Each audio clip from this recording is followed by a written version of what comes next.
최저 수준까지 떨어졌습니다. 한국의 1기가 데이터 가격이 구매를 한다 그러면 10,000원 수준까지 네. 가는 거로 알고 있거든요. 네. 인도의 데이터 가격은 100분의 1 수준입니다. 네. 100원 수준인 것이죠.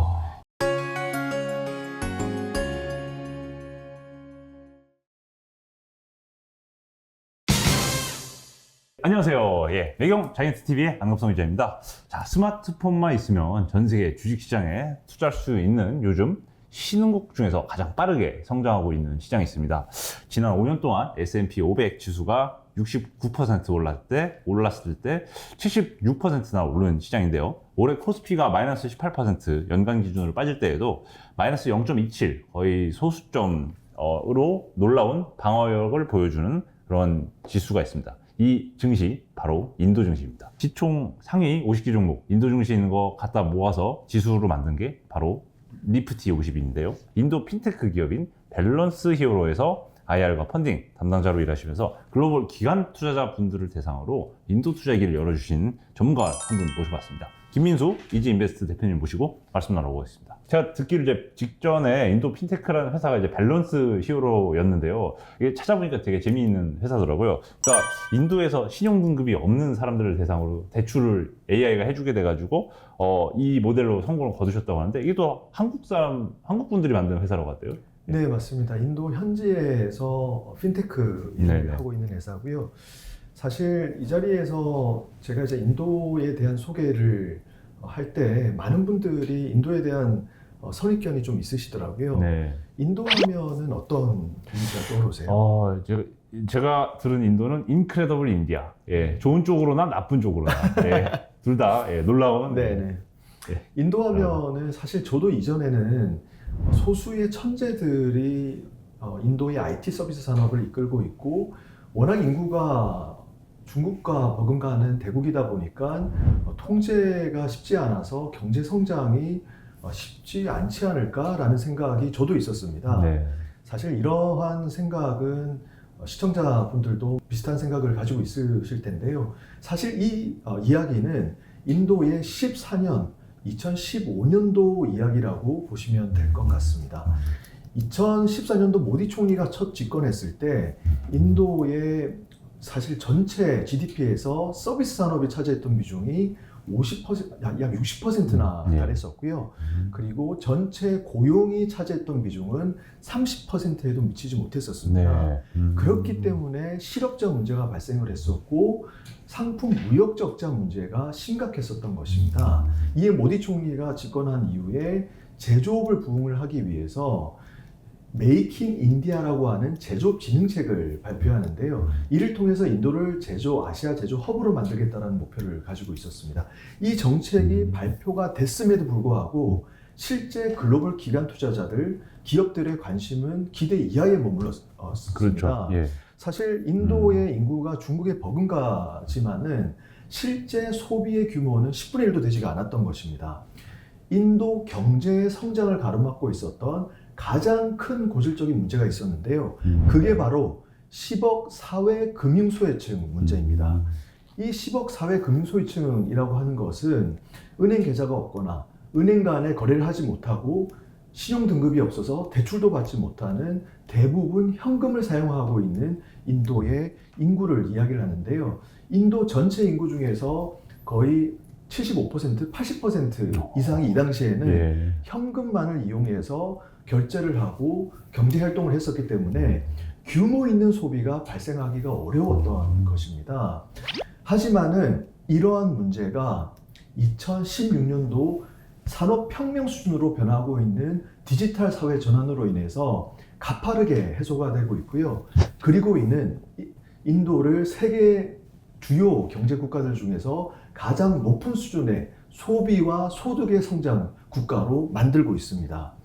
그리고 이러한 변화를 감지한 글로벌 기관 투자자들의 인도에 대한 투자는 퍼붓는 수준으로 성장을 하고 있는데요. 바로 인도의 디지털 데이터 혁명이 2016년도 9월 달에 일어납니다. 정유 석유화학 기업이었던 인도 최대 기업 릴라이언스 인더스트리즈가 바로 디지털 통신 기업 지오 플랫폼 손자회사인 릴라이언스 지오 인포컴을 통해서 4G 이동통신 서비스를 시작을 한 것이죠. 서비스 출시 6개월 만에 가입자 1억 명을 확보를 하고요. 지오 서비스 출시 이전과 이후는 엄청난 수준으로 달라집니다.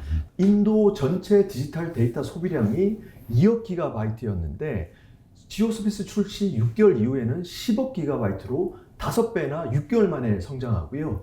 2021년 3월 한 달 동안에는 72억 기가바이트까지 높아집니다. 네. 중국의 2021년도 월간 데이터 소비량이 약 90억 중반 수준인 것으로 알고 있는데요. 네. 턱 밑까지 높아진 것이죠. 현재 인도의 디지털 소비량은 더 높아졌고요.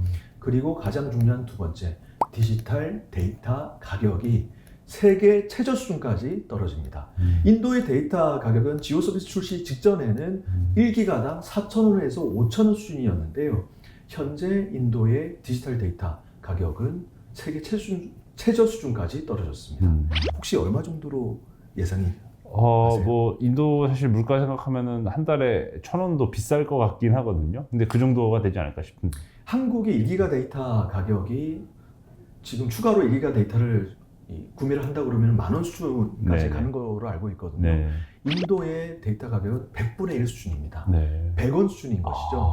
인도의 인당 GDP와 한국의 차이가 약 15배인 점을 감안하면은 실제로 인도 현지에서의 물가, 체감 물가는 데이터 가격이 엄청 저렴한 것입니다. 네. 이를 기반으로 인도의 디지털 산업의 혁명이 본격화되고 있는 것이죠. 네. 이커머스, 핀테크와 같은 기업들이 본격적으로 성장을 하는데요. 특히 인도 최대 핀테크 기업인 페이티엠과 같은 기업들이 네. 그동안 인도 경제 성장을 가로막고 있던 15 금융소외증 문제를 본격적으로 해소하기 시작합니다. 이들을 대상으로 온라인 계좌를 만들어주고요. 신용 등급이 없는 이들을 위해서 자체 대안 신용평가 모델을 통해서 신용 등급을 만들어서 이들에게 대출까지 실행합니다. 인도에서는 신용 등급을 보유한 인구수가 2020년도 기준으로 2억 6천만 명 수준이고요. 네. 이 중에서 실제 대출을 받을 수 있는 인구수는 전체 인도 인구의 약 10% 수준입니다. 1억 3천만에서 네. 4천만 명 수준인 거죠. 인도의 스마트폰 사용을 하고 있는 인구수도 2020년도 기준으로 6천만 명에 불과하고요. 전체 인구의 5% 수준이 5%가 안 되는 것입니다. 인도에서 신용 등급을 부여했던 신용평가 기관은 글로벌 신용평가 기관이었는데요. 4대 신용평가 기관, Civil, Experian, Highmark, Equifax. 이 4대 신용평가 기관도 하지 못했던 일들을 인도의 핀테크 기업들이 해소를 하고 있는 것입니다. 특히 이제 인도 최대 핀테크 기업인 페이티엠의 월간 활성 유저 수가 1억 5천만 명에 달하고요. 전체 인도 페이티엠을 사용할 수 있는 가맹점 매장 수가 2,500만 개인데 여기에서 발생하는 월간 결제 건수가 월간 11억 건에 달합니다. 11억 건의 결제와 송금이 발생을 하고 있는 것이죠. 참고로 인도에서는 신용카드를 사용할 수 있는 가맹점 수가 2020년도 기준으로 500만 곳에 불과한데 페이티엠이 한 기업의 가맹점 대비해서도 5분의 1 수준밖에 되지를 않는 것이죠. 이와 같이 저도 인도에 있었을 때 페이티엠 앱을 다운받아가지고 직접 결제를 네. 하곤 했었고요. 페이티엠과 같은 기업들의 대안 신용평가 모델이 엄청난 속도로 고도화가 되고 있는 것입니다. 이것은 수치로도 확인할 수가 있는데요. 인도의 대형은행이라고 하면은 ICICI 뱅크, 스테이트 뱅크 오브 인디아와 같은 은행들이 있는데 이들의 대출 부도율이 5에서 6% 수준이고요. 페이티엠 같은 경우는 일반인을 대상으로도 대출을 하지만은 신용 등급이 없는 10억 금융소외층을 대상으로도 대출을 하고 있음에도 불구하고 부도율이 7에서 9% 수준에 불과합니다. 그 정도로 이 페이티엠의 대안 신용평가 모델이 고도화가 되고 있는 것이죠. 사실 인도 같은 나라는 생산, 제조업 기반도 다른 제조 강국 대비 낙후되어 있는 상태였고 지방에서 뭐 금융소외계층을 포함해서 규모 있는 소비가 이루어지기 힘든 나라였는데 어떻게 소비와 생산과 투자, 이 선순환 구조가 이루어지게 됐는지 한번 설명 부탁드립니다. 네. 인도 같은 경우는 아무래도 대부분 현금을 사용해서 결제를 하고 금융생활을 했다 보니까 전체 인구의 거의 75% 이상이 현금으로만 결제를 했다 보니까 대부분 인도에서는 규모 있는 소비가 발생하기가 어려웠던 것이죠. 그래서 쉽게 얘기해서 우리 같은 경우는 내부 소비재 중에서 냉장고가 얼마나 비쌉니까? 네. 승용차 한 대 구매하는 것이 얼마나 비쌉니까? 네. 이런 것들을 현금으로 구매하는 것이 사실 어려운 것이죠. 그렇죠. 그렇다 보니까 인도에서는 이런 산업들의 성장이 부진했었는데요. 부진했다 보니까 이 소비와 소득의 성장이 또 나쁜 사이클로 이어졌던 것입니다. 하지만 인도의 이러한 디지털 사회로의 전환이 되면서 현금 사회에서 전통적인 은행 시스템을 건너뛰고 디지털 사회로 전환이 되어가지고 QR코드로 결제를 하고 있는 것입니다. 저는 인도 하면 생각이 나는 것이 상점마다 꽂혀 있는 QR코드입니다. 인도에서는 현금 결제, QR코드 이런 식으로 지금 변화가 되고 있는 것인데요.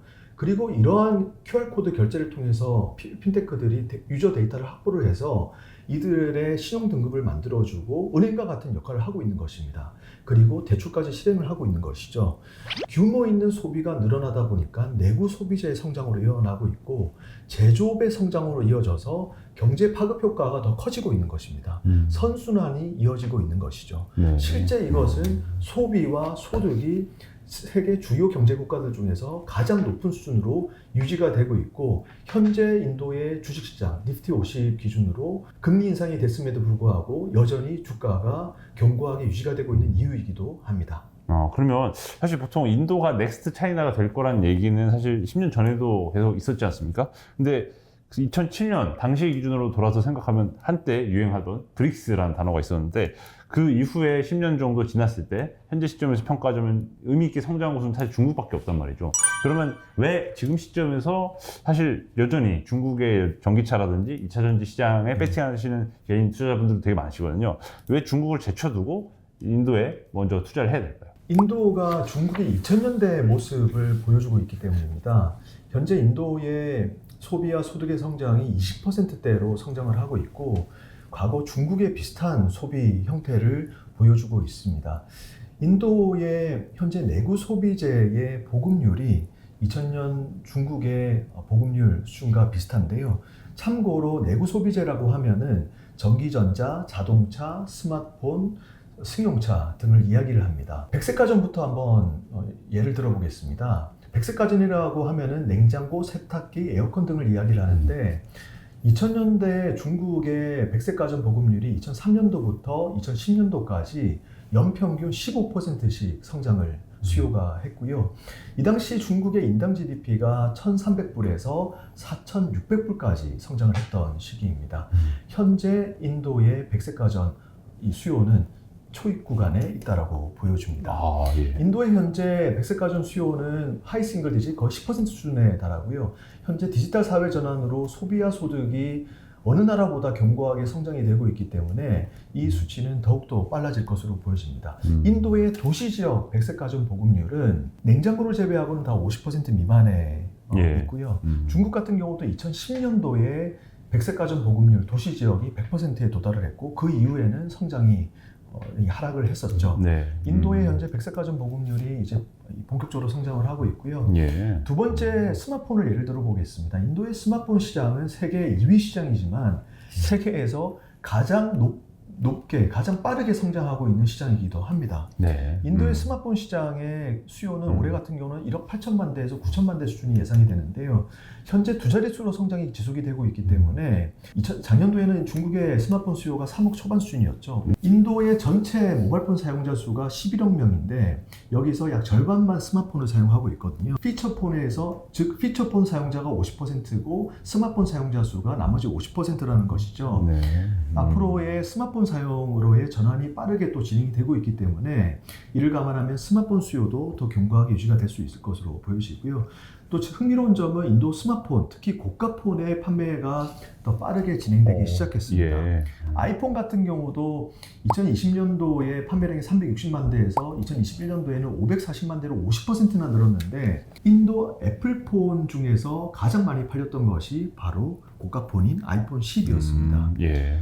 한국 분들은 또 인도 하면은 이제 보통 이제 삼성, LG, 현대차 같은 대기업이 이제 생산 기지로 많이 활용하고 있다고 이해를 하고 계신데요. 한국 분들은 이제 삼성전자나 아니면 LG 또 아니면 현대차에 투자할 때 이런 인도 시장에서의 성장이 또 이 회사 기업 가치에 어떻게 영향을 미칠지도 되게 궁금해 하시는데 실제로 한국 기업에 현재 인도 현지에서의 그런 성공 가능성에 대해서 어떻게 보시나요? 사실 많은 기업들, 우리가 알고 있는 현대차라든지 예, 예. 삼성과 같은 기업들은 이미 인도에서 의미 있는 수준의 점유율을 달성을 하고 있고요. 한국 기업 같은 경우는 이 삼성전자가 2020년도에 세계 최대 규모의 스마트폰 공장을 준공을 했고요. 네. 그리고 스마트폰 시장에서도 2위를 차지를 하고 있습니다. 네. 2021년도 2분기 기준으로 시장 점유율 18%를 차지를 했는데 예. 이 삼성전자의 이 1위를 차지하고 있는 세그먼트가 200불에서 400불 중고가 시장입니다. 예. 인도의 평균 스마트폰 가격이 200불 초반이니까 이 바로 윗단계에서 일을 하고 있는 네. 거고요. 그 가장 높은 단계가 650불 이상의 스마트폰인데 네. 애플이 여기서는 당연히 그렇죠. 1등을 하고 예. 있습니다. 현대차 같은 경우는 인도 승용차 시장에서 2위를 차지하고 네. 있습니다. 2021년도에 판매량이 50만 대 수준으로 시장 점유율 16%를 차지를 예. 했고요. 특히 이제 SUV 네. 시장에서 꽤 견고한 점유율을 차지를 하고 있고, 기아차 같은 경우도 2019년도부터 생산하고 판매를 시작을 했는데 네. 현재 시장 점유율 6%로 네. 아주 의미 있는 예. 시장을 지금 달성을 네. 한 것이죠. 예.